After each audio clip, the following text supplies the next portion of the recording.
La bonne humeur de Loup-Gris. Un matin, Loup-Gris se réveille de bonne humeur, vraiment de très bonne humeur. Les oreilles dressées et le museau en alerte. Ouh, quelle belle journée! J'ai faim, j'ai terriblement faim! Loup-Gris s'élance sur les chemins et part à la recherche de nourriture. Il gambade, renifle par ici, renifle par là. Au sommet d'une montagne, il voit un bélier. « Oh là, c'est moi, le loup! Je suis le plus beau, le plus costaud. Gros bélier, je vais te manger, je vais t'avaler pour mon petit déjeuner. » Loup-Gris, je veux bien être avalé, mais tu n'y arriveras jamais. Franchement, tu as vu ma taille?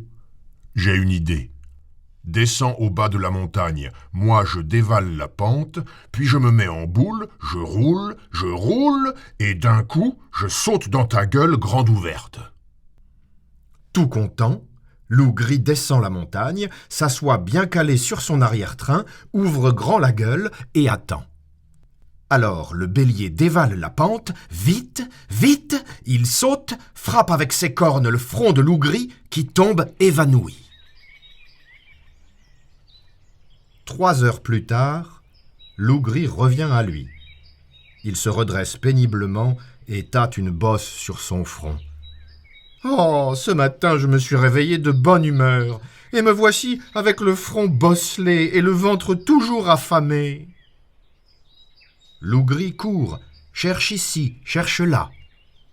À midi, près d'une ferme, il aperçoit une truie et ses porcelets.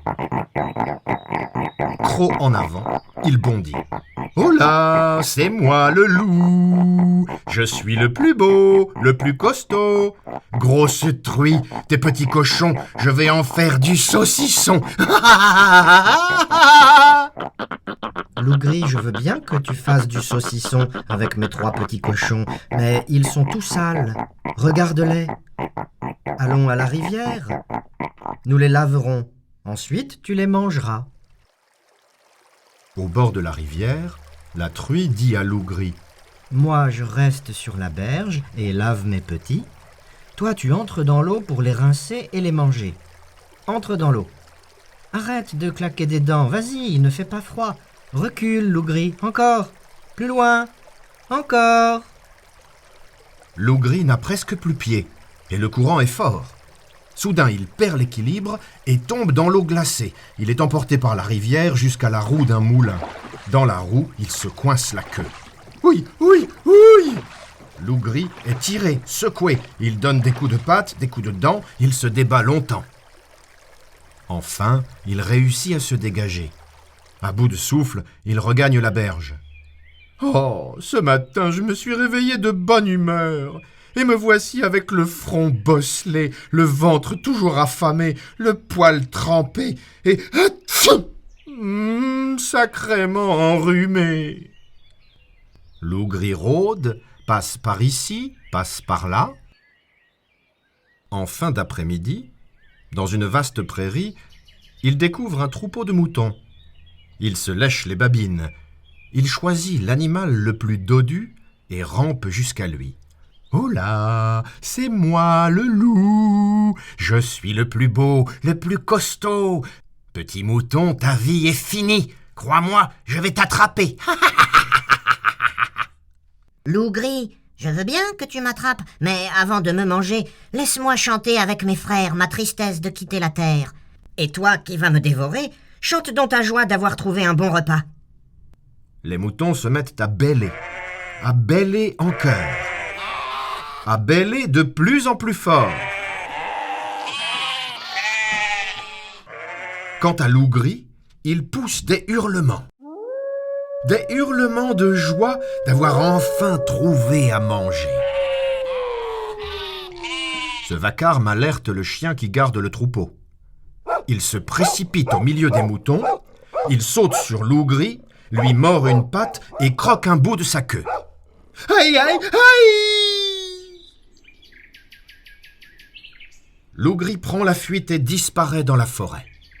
Oh, ce matin, je me suis réveillé de bonne humeur. Et me voici avec le front bosselé, le ventre toujours affamé, le poil trempé, sacrément enrhumé, une patte blessée et la queue à moitié coupée.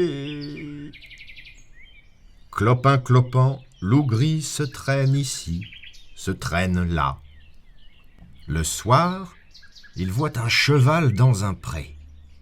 Sans bruit, il franchit la barrière. « Oula, c'est moi le loup. Je suis comme je suis. La question n'est pas là. Vieux cheval, ton chemin finira dans mon estomac. » Lougri, je veux bien finir dans ton estomac, mais avant de mourir, j'ai une dernière volonté. Mon père a gravé son testament sous l'un de mes sabots. Je n'ai pas pu le lire. S'il te plaît, dis-moi ce qui est écrit. Ensuite, tu feras de moi ce que tu voudras. Le cheval lève une patte arrière. Lougri se penche au-dessus du sabot. « Vieux cheval, je ne vois pas le testament. » Approche-toi un peu, tu verras mieux. Lougri s'approche et vlan! Le cheval lui décoche une ruade. Un grand coup de sabot fracasse la mâchoire de Lougri et brise toutes ses dents. Lougri est projeté, la tête la première, par-dessus la barrière. Il retombe par terre assommé. Il fait déjà nuit quand Lougri, étourdi, ouvre péniblement un œil. Oh, ce matin, je me suis réveillé de bonne humeur et me voici avec le front bosselé, le ventre toujours affamé, le poil trempé, sacrément enrhumé, une patte blessée, la queue à moitié coupée, la mâchoire fracassée et les dents brisées. On a beau se réveiller de bonne humeur, il y a vraiment des jours où il vaut mieux rester couché.